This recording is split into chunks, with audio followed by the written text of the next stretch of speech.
New Zealand, presented by Mustafa Ghani.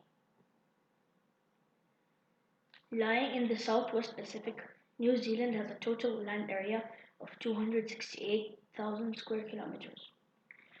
It is pretty isolated, with the closest body of land being Australia, 2,000 kilometers away. New Zealand consists of two main islands, the North Island and the South Island, and many smaller islands lie offshore.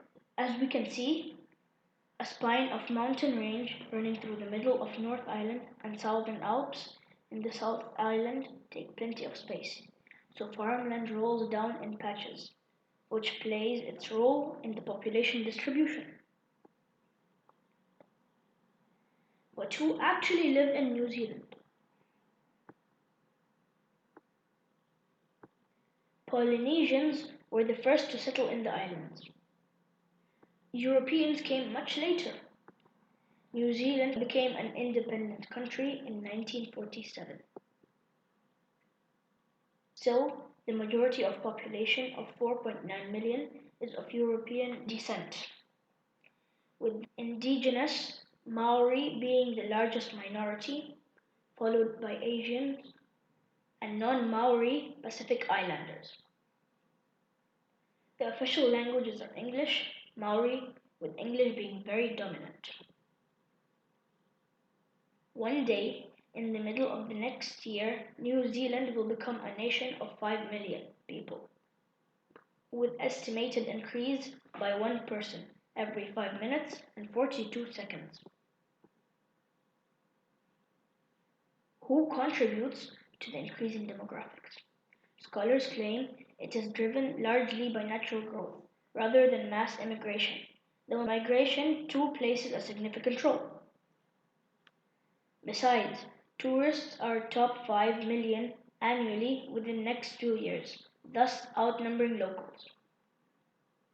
What is the demographics makeup of the country?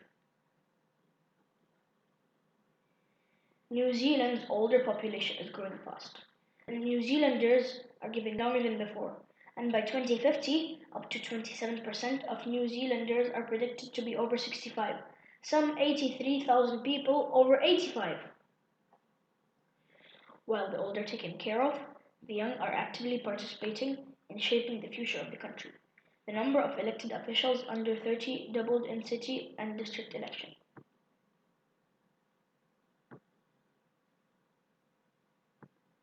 Number of immigrants is growing every year too, though the government gives priority to highly qualified would-be citizens. Isn't it getting too crowded? Why has New Zealand become so popular? It is a wonderful place to live in, with beautiful landscape and temperate climate.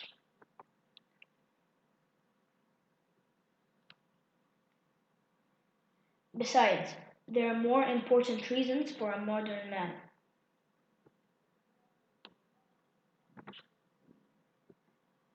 New Zealand is a developed country.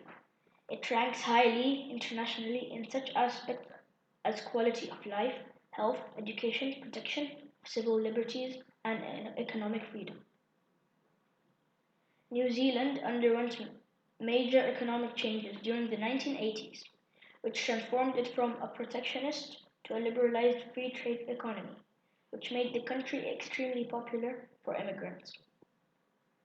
The service sector dominates the national economy, followed by the industrial sector and agriculture. International tourism is a significant source of revenue. Like many developed countries, New Zealand's population is unevenly spread. In the South Island, some small towns are crying out for people, offering incentives such as cheap housing and plethora of jobs. But in the North Island, which hosts both major cities and more temperate climate, residents complain of congestion, unaffordable housing, and a declining quality of life amid growing urbanization. But here come the first challenges. Rising population, which needs housing, kills nature. Housing is encroaching on forest and bushland. Intensive farming practices are destroying the once pristine and potable water in rivers and lakes too. So, increasing rates of urbanization and land cultivation puts a heavy pressure on ecology.